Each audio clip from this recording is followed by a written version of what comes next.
ಭಾರತ ಭೇಟಿಯಲ್ಲಿರುವ ದಕ್ಷಿಣ Korea ಅಧ್ಯಕ್ಷ ಲೀ J ಮ್ಯೂಂಗ್ ಅವರನ್ನು ರಾಷ್ಟ್ರಪತಿ ಭವನದಲ್ಲಿಂದು ಸಾಂಪ್ರದಾಯಿಕವಾಗಿ ಸ್ವಾಗತಿಸಲಾಯಿತು. ಈ ವೇಳೆ ರಾಷ್ಟ್ರಪತಿ ದ್ರೌಪದಿ ಮುರ್ಮು, ಪ್ರಧಾನಿ ನರೇಂದ್ರ ಮೋದಿ ಉಪಸ್ಥಿತರಿದ್ದರು. 3 ಸೇನಾಪಡೆಗಳಿಂದ ಗೌರವ ರಕ್ಷೆ ನೀಡಲಾಯಿತು.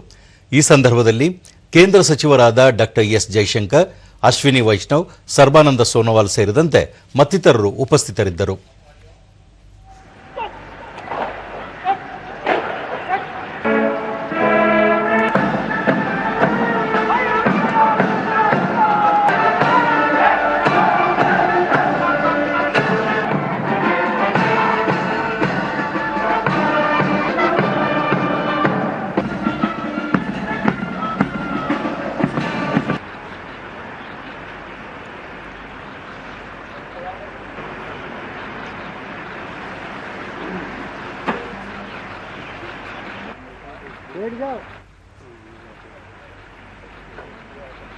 को श्रद्धा सुमन अर्पित किए.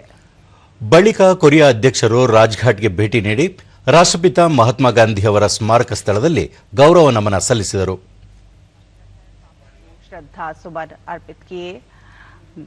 दक्षिण कोरिया के राष्ट्रपति ली जे म्यूंग ने और इस अवसर पर उनके साथ उनकी पत्नी फर्स्ट लेडी भी मौजूद रहीं और ये तस्वीरें श्रद्धा सुमन अर्पित करते हुए राजघाट पर राष्ट्रपिता ಮಹಾತ್ಮ ಗಾಂಧಿ. ದೆಹಲಿಗೆ ಆಗಮಿಸಿರುವ ದಕ್ಷಿಣ ಕೊರಿಯಾ ಅಧ್ಯಕ್ಷ ಲೀ ಜೆ ಮ್ಯೂಂಗ್ ಅವರೊಂದಿಗೆ ಪ್ರಧಾನಿ ನರೇಂದ್ರ ಮೋದಿ ದ್ವಿಪಕ್ಷೀಯ ಮಾತುಕತೆ ನಡೆಸಲಿದ್ದಾರೆ.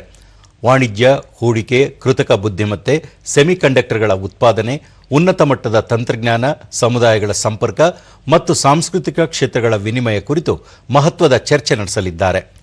ದಕ್ಷಿಣ ಕೊರಿಯಾ ಅಧ್ಯಕ್ಷರಿಗೆ ಮಧ್ಯಾಹ್ನ ಪ್ರಧಾನಿ ನರೇಂದ್ರ ಮೋದಿ ಔತಣಕೂಟ ಏರ್ಪಡಿಸಿದ್ದಾರೆ.